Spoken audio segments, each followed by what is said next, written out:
everyone, Comic Reviewer here, this time reviewing on the second issue of Batman 89.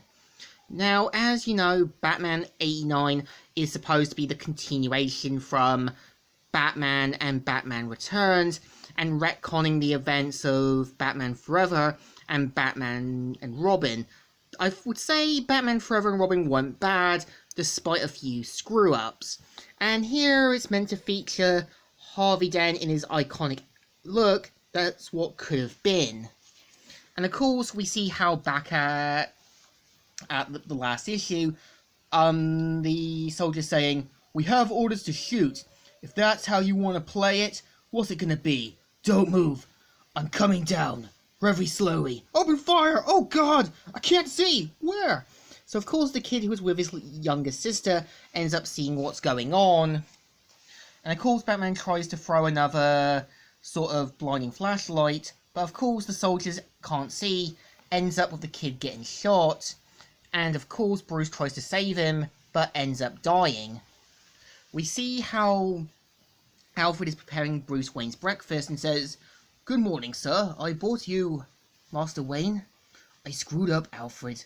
This time I really screwed up. Well and truly screwed up."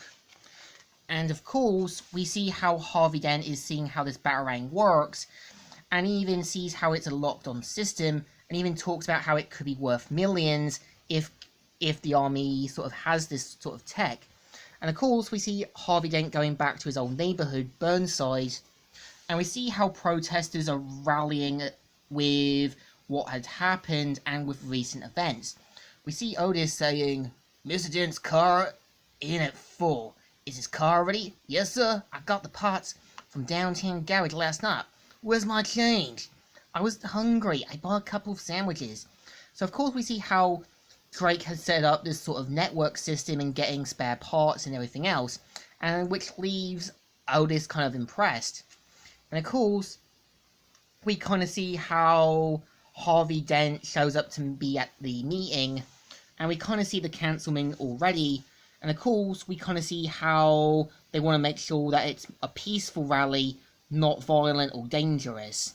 And of course, they want Harvey Dent to kind of sort out the problems. And we kind of see them saying, "So don't talk about our advantages when what you mean is your advantages. I want to help wherever I can." And I think this is kind of clear Harvey Dent is doing this as a way to make good PR and kind of make himself look like the hero. So of course we see how Harvey Dent gives his big speech, and we kind of see how Drake ends up leaving, and we see a bunch of sort of Batman wannabes showing up who seem like they want to protect the streets, but of course they end up finding a game station, which implies the events in this comic either take place in 1994 or 1995. And of course manage to do a little 5-finger discount, steal the game station, but of course Robin shows up and pretty much kicks some ass, manages to take them down. Motion detected at the front door. And of course we see how Robin tells them that that to kind of relieve them in the sort of like dustbin and everything else, and even leaves off. And we kind of see as well that Alfred finds out to his shock that Bruce Wayne had bought the giant penny that saved his life. And we see how about the recent events, and even the sort of Tim Burton version of Harley Quinn. And we kind of see how Bruce wants Alfred to kind of turn off the TV, and points out that he does feel responsible for what happened to the kid, and now that his younger sister is all alone in the world, and knows that he can't make things right. So we kind of see how Bruce wants to set things right, and we kind of see how Harvey Dent and Barbara are talking, and we see how Harvey Dent said what he wanted to say to help keep the people's spirit alive, even though it's kind of clear he's making himself look like a hero when he clearly isn't. And we kind of see how everyone asks some questions, but of course we see how Harvey Bullock isn't proud of what Harvey Dent's done, and kind of calls him out on his BS. So we kind of see Harvey Dent leaving, even meeting Bruce, who says, "Harvey, I saw your speech last night. Gonna anger a lot of people." "You came here to tell me what? That?" "No, it was just a compliment. I came by because I have a crazy idea." So, of course, we kind of see how the people that Robin beat up aren't happy about being made fools of. We see how one of them who didn't show up tracked down Drake and knows where he is. And we kind of see how Bruce wants to help fund Gotham University and the children of Burnside, and even points out about what happened to his parents, and even knows about the little girl who is now orphaned, and even wants to help. And of course, they kind of make the arrangements, everything's solved. And we kind of see how Harvey Dent says, "Our boy Bruce has such a guilty conscience.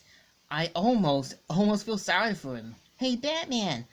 And of course, we kind of see how there's a fire at the garage, and Bruce showing up to help, and ends up meeting Selina Kyle. Now, if you remember in the events of Batman Returns, she did presumably die after electrocuting herself and Max Scheck. By the end of the movie, she did survive, and even talks about getting a kiss from Bruce. And of course, we see how Harvey Dent sees that the garage is on fire, wonders where the fire trucks are, and Otis points out that Drake's still in there, so Harvey goes in full hero. And you can kind of tell Harvey is just doing this to kind of make himself look like a hero. And of course tries to look for him, but ends up falling down, and will presumably become Two-Face. So I think this issue is actually not too bad. I think at the same time it's a little woke, but it's trying to be self-aware in it. Again, it's like what happened with the George Floyd protests. A lot of people saw it as marketing tools. People try to handle it the wrong way, or there were those who try to be a bit more reasonable. But I think it still works, and it still deserves a thumbs up. Still good, and still alright. So, Comic Reviewer here, signing out.